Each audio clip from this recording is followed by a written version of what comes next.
Hello friends, welcome to teachers empire. आज के इस वीडियो लेक्चर में हम डिस्कस करेंगे कुछ मोस्ट एक्सपेक्टेड एमसीक्यू को, जो कि रिलेटेड होंगे इंग्लिश लिटरेचर से, और ये सभी एग्जाम्स में इंपॉर्टेंट होंगे जहाँ भी इंग्लिश लिटरेचर से क्वेश्चंस किए जाते हैं। पहला क्वेश्चन है, who wrote the unfortunate traveller. Option है आपके पास Thomas Lodge, Thomas Nashe, Philip Sidney और सैमुअल डैनियल।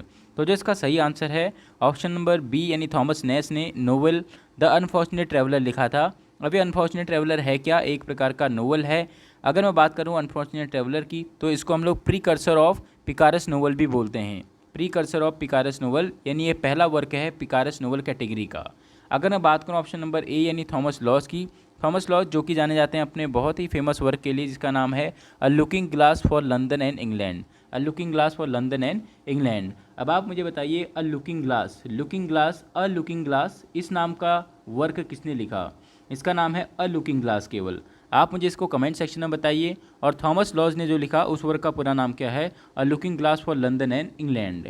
अब मैं बात करता हूँ ऑप्शन नंबर सी, यानी फिलिप सिडनी की। आपको पता है फिलिप सिडनी को हम लोग क्या कहते हैं? Initiator of literary club. दूसरी चीज़, फिलिप सिडनी जो कि जाने जाते हैं एस्ट्रोफल एंड स्टेला के लिए। अब ये एस्ट्रोफल एंड स्टेला है क्या? एक सोनेट सीक्वेंस है। कमेंट बॉक्स में आप मुझे बताइए कि इस सोनेट सीक्वेंस में कितने सोनेट्स और कितने सॉन्ग्स हैं।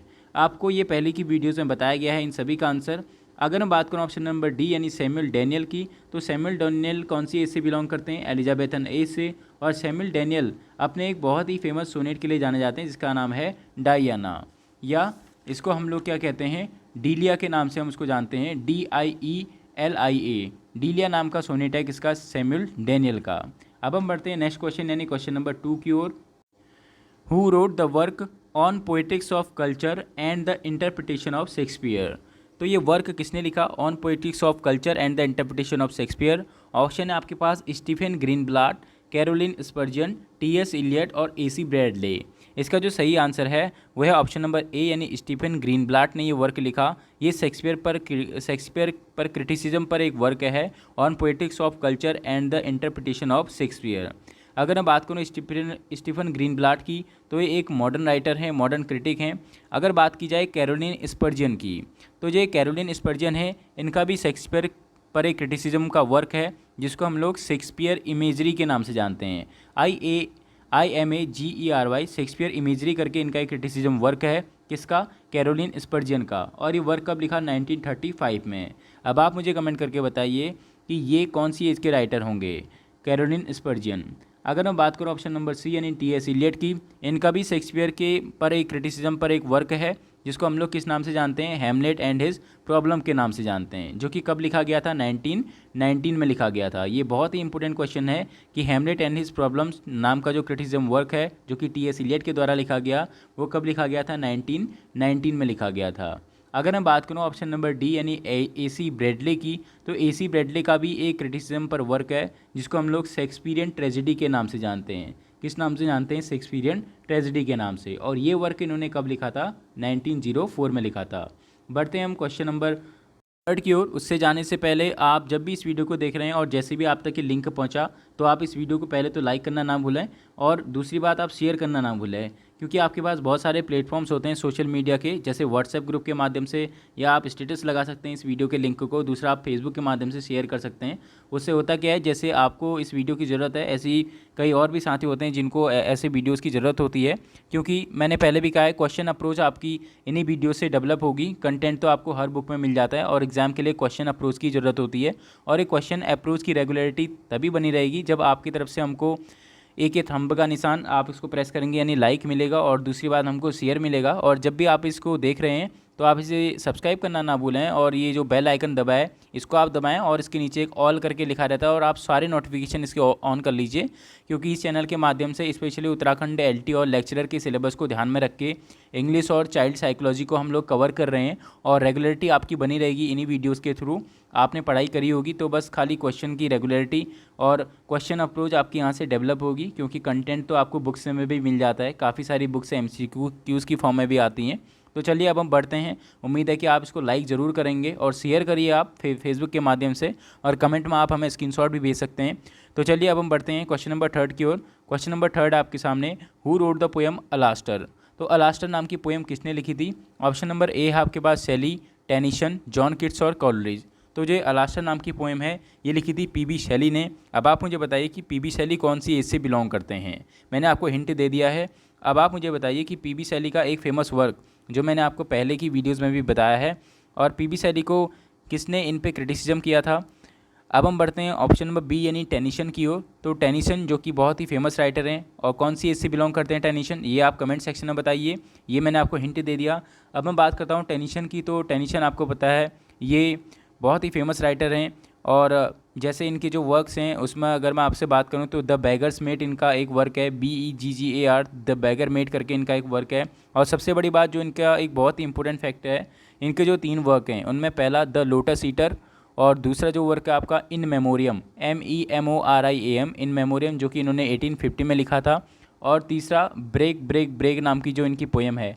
ये तीनों पोएम इन्होंने अपने एक फ्रेंड यानी आर्थर हेलम, आपने इनके फ्रेंड का नाम सुना होगा, ARTHUR, आर्थर हेलम, HALLAM, ये 3 पोएम इन्होंने अपने फ्रेंड आर्थर हेलम को डेडिकेट की हैं।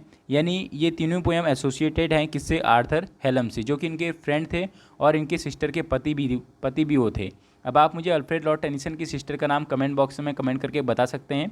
और मैंने ये वर्क कौन कौन से बताया आपको, एक तो द लोटस ईटर्स, दूसरा इन मेमोरियम जो कि 1850 में लिखा गया, तीसरा ब्रेक ब्रेक ब्रेक। ये तीनों किससे एसोसिएटेड करते हैं, आर्थर हेलम से एसोसिएटेड हैं, क्योंकि ये इसी पे लिखे गए थे।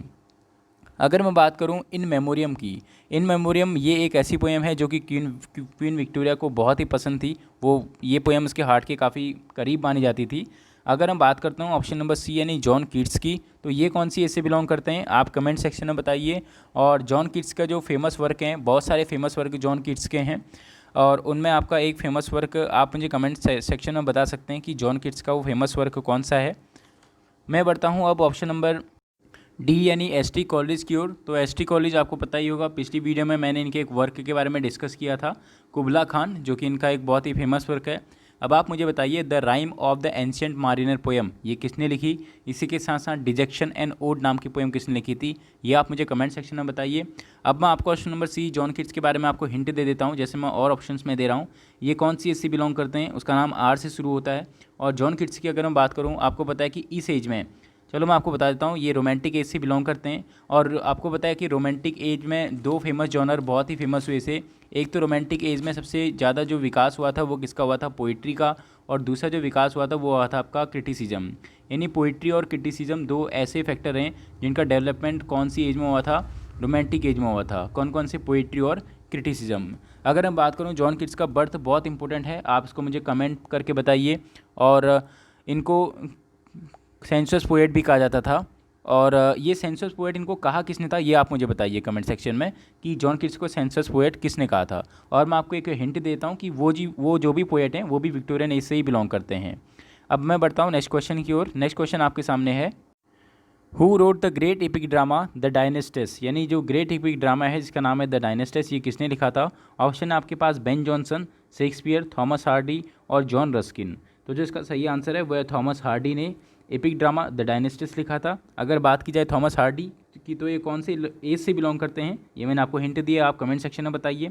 अगर मैं बात करूँ थॉमस हार्डी की अदर वर्क की, तो इन्होंने अंडर द ग्रीनवुड ट्री नाम का इनका एक नोवेल है थॉमस हार्डी का, under the greenwood tree. The mayor of Casterbridge नाम का भी इनका एक नोवेल है, किसका, थॉमस हार्डी का। अगर बात की जाए बेन जॉनसन की, तो बेन जॉनसन ने शेक्सपियर पर एक बहुत ही फेमस वर्क लिखा।